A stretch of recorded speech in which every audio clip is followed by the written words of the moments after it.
ধন্যবাদ এবং স্বাগত জানাচ্ছি আরেকটি ভিডিওতে। আজকে ভিডিওতে কথা বলবো মিলনের পূর্ণ তৃপ্তির জন্য করণীয়।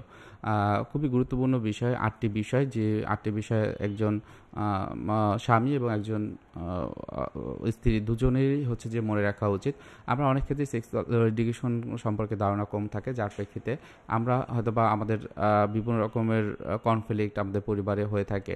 সো এই ৮টি বিষয় অবশ্যই আপনার মাথায় রাখতে হবে এবং সেই অনুযায়ী আপনাদের যে যৌনতার যে বিষয়গুলো সেগুলো মেনটেন করতে হবে। মনে রাখবেন, পূর্ণ তৃপ্তির জন্য কখনোই হচ্ছে যে অজানাভাবে কোনো কিছু করা সম্ভব না। সো প্রথমেই ১ নম্বরে যে বিষয়টি সেটা হলো স্বামী স্ত্রী দুজনেই যে ইচ্ছা সেটা প্রবল হওয়া চাই। অনেক সময় দেখা যায় যে একজনের ইচ্ছা কম থাকে, আরেকজনের ইচ্ছা বেশি থাকে, এবং সেই ক্ষেত্রে কী হয় যে একজন মনে করে যে একটু দায়ভার সারি। সো এটা কখনোই করা যাবে না, কেননা অর্গাজম হওয়া একজন স্বামী এবং একজন স্ত্রীর দুজনেই খুবই গুরুত্বপূর্ণ। দ্বিতীয় নম্বরে স্বামী সাধারণত অল্পতে উত্তেজিত হয়, যেখানে স্ত্রী উত্তেজিত হয় আস্তে আস্তে। সো সেই ক্ষেত্রে অবশ্যই মনে রাখতে হবে ফোরপ্লে খুবই গুরুত্বপূর্ণ। ফোরপ্লের বিষয়টি আপনারা অবশ্যই আশা করি জানেন, সেটি আপনারা খেয়াল রাখবেন। তারপর ৩ নম্বরে স্ত্রীর মনের বিরুদ্ধে কখনোই কোনো অর্গানিজম করা ঠিক না, কেননা এটি তাদের হয়তোবা ওই সময়টায় কিছুটা অস্বস্তি বোধ হয়, যেটা আপনি হয়তোবা বুঝতে পারেন হয়তোবা তার রাগ অভিমান ক্ষোভের মাধ্যমে, কিন্তু এটা পরবর্তীতে তার লাইফে খুব বড় রকমের একটা ইফেক্ট ফেলতে পারে, যেটি আপনাদের সম্পর্কের ক্ষেত্রেও একটা ইফেক্ট চলে আসবে। ৪ নম্বরে স্ত্রীর মিলনের ইচ্ছে মাসিকের বিভিন্ন সময় জোয়ার বাটার মতো কিন্তু হয়ে থাকে। অনেক সময় দেখা যায় যে মাসিকের ২ থেকে ৩ দিন আগে তাদের সেক্সুয়াল আর্জটা বেশি থাকে, অথবা মাসিকের ৩-৪ দিন পরে কিন্তু তাদের অনেক সময় সেক্সুয়াল আর্জটা বেশি হয়। আবার এমনও হয় যে মাসিকের মাঝখানে ২-৩ দিন বা ৩-৪ দিনের সময় কিন্তু তাদের যে একটা এই নিড সেটি কিন্তু বেশি হয়ে থাকে। সুতরাং এই সময়গুলো অল্পতেই বুঝতে পারাও খুবই গুরুত্বপূর্ণ, অবশ্যই খেয়াল রাখবেন। এরপর ৫ নম্বরে যে বিষয়টি আপনি অবশ্যই মাথায় রাখবেন, আপনার স্ত্রীর ক্ষেত্রে দেখবেন যে আপনি যদি এরকম হয় সহজে অর্গানিজম করবেন, একটু খেয়াল রাখবেন তার রাতে, দিনে, দুপুরে অথবা মাঝরাতে কোনো একটা সময় বা একাধিক সময়ে তার অর্গাজমের সময়টা ভালো থাকে।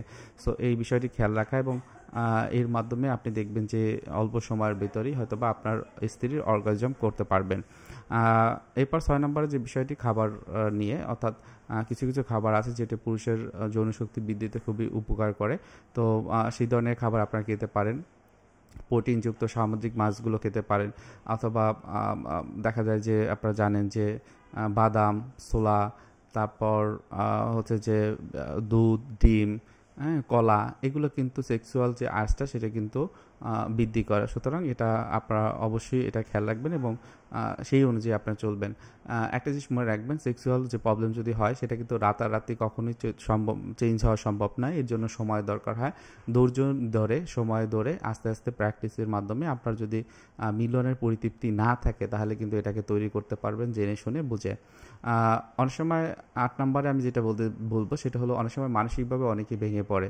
অনেকে আশেপাশে মানুষদের দেখে নেগেটিভ যে বিষয়গুলো তাদের মাথায় আসে, তারা মনে করে যে তারা অনেক বেশি অ্যাক্টিভ, তারা অনেক কিছু বেশি পারে, সো আমি তো পারি না। এই চিন্তাটা যখন করে তখনই কিন্তু তাদের ভিতরে একটা অ্যাংজাইটি তৈরি হয়, এবং সেই অ্যাংজাইটিটা যখন এই ধরনের সেক্সুয়াল আর্জ ফুলফিল করতে যায় ঠিক তখনই তাদের মাথায় আসে, এবং তখন কি হয়, ইজাকুলেশন বা প্রিমেচুয়াল ইজাকুলেশন হয়, অথবা তাদের ইরেকটাল ডিসফাংশন সেগুলো কিন্তু হয়ে যায়। সো এই বিষয়গুলো অবশ্যই মাথায় রাখতে হবে, এবং মিলনের পূর্বে এই ৮টা বিষয় সবসময় খেয়াল রেখে আপনি মিলনের মতো যে সময়টা বেছে নেবেন। আশা করি এর মাধ্যমে দেখবেন আপনার অনেক কিছু আপনি বুঝতে পারবেন, এবং মিলনের যে পরিতৃপ্তি যদি এর আগে না থাকে সেটি কিন্তু অবশ্যই পাবেন, আশা রাখি। সো আজকে ভিডিও এখানে রাখছি, সবাই ভালো থাকেন। পরবর্তী ভিডিওতে আবার দেখা হবে, অবশ্যই এর মধ্যে সাবস্ক্রাইব করে রাখবেন। ধন্যবাদ।